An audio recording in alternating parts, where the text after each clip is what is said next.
Gather round me, friends and strangers, for the fire burns warm and the ale flows freely. Tonight, let me weave for you the next chapter in the saga of the Children of the Crescent Moon, a tale of cunning, chaos, and courage. The night is long, and the tale is rich, so sit back and let your minds wander to the Varkenbluff Museum, where our heroes faced danger beneath its opulent halls. The evening began, as it often does, in the thick of peril. Down in the bowels of the museum, amidst the dust and dim light of forgotten relics, 4 of our brave companions huddled close, still catching their breath after our harrowing skirmish with a mimic, a vile creature of deception posing as a crate. Its death, though swift, was anything but silent. With its final breath, it let out a metallic wail so unnatural, it seemed to crawl up the spine of the building itself, echoing into the grand halls above. But fear not, for upstairs our clever cleric was prepared. With quick thinking and steady resolve, he played the role of an unwitting guard, guiding the museum's sentinels away from the chaos below. He gestured towards the southern office, claiming strange noises to lure the guards astray. But one was not so easily fooled. The guard demanded the presence of Curator Arkin to unlock the cursed room. Realizing subtlety would fail, the cleric took another path. With a whispered incantation and a flick of his hand, a sleep spell took hold and the guards fell where they stood, snoring loud enough to rival a troll's bellow. Not one to squander an opportunity, the cleric quickly hogtied his sleeping foes, dragging them downstairs to the basement where his companions awaited. Imagine their surprise when one of the guards came sliding down the stairs like a hog on ice.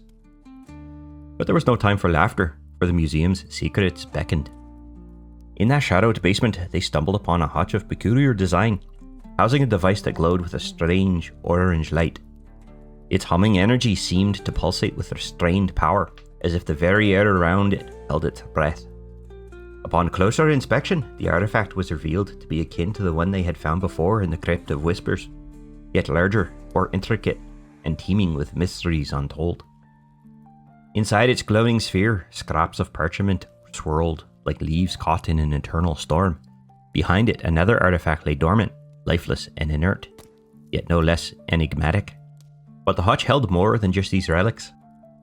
Various drawers were opened in search of a key, but instead yielded gemstones, vials of strange liquids, a scroll, and even a masterfully crafted longsword. Beneath the lifeless device, they found a cryptic note, its words laden with riddles and promise. In the shrouds of bygone lore, the path was drawn. A celestial ring doth veil where it dawned. The limb of the betrayer, in whispers confined, gestures to heights where frost beats the winds bind. By the pulse of Orth, through tempest's might, pursue the relic where shadow greets light. The words hung heavy in the air as they gathered their spoils and pressed on. A secret door was discovered leading out into the gardens beneath the sheltering arms of a great tree.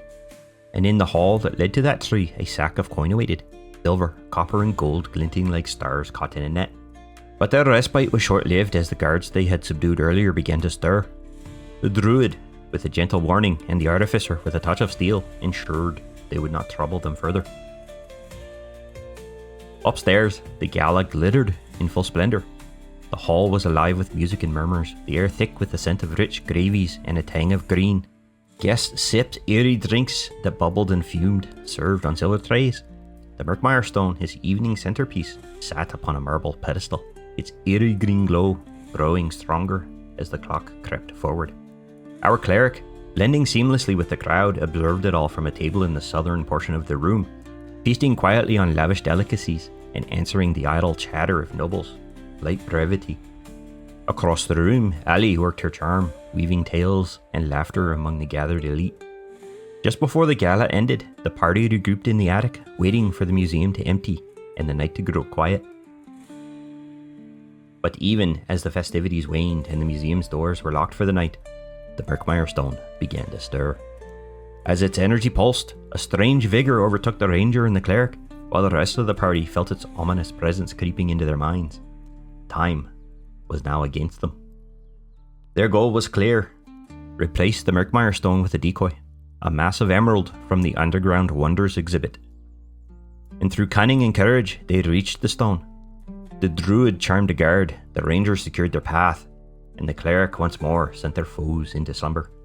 The ranger and the druid worked in tandem, deftly swapping the Murkmire stone with the emerald while the others held their breath.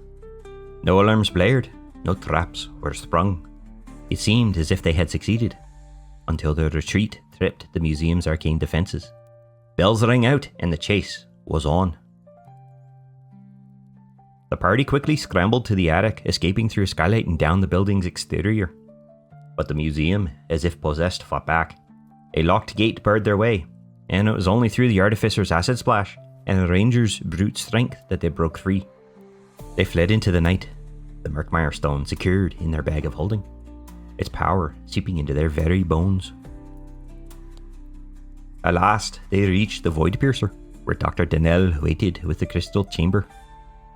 With trembling hands, the ranger placed the Murkmire stone into the containment case, sealing away its chaotic energy. The stone fell silent, its power now subdued, and the spectre within stilled. Relief washed over them as Dr. Denell, tears of joy in their eyes, handed them their reward. The adventurers, wary but triumphant, received their reward, and watched as the stone's energy dimmed, its monstrous aura quelled. For now. And so, dear friends, the children of the Crescent Moon have stolen a treasure of untold power, but their tale is far from over. What awaits them next? Glory? Doom? Or something stranger still? Only the gods and the dice can say. But until we meet, may your tankards be full, and your hearts ready for adventure.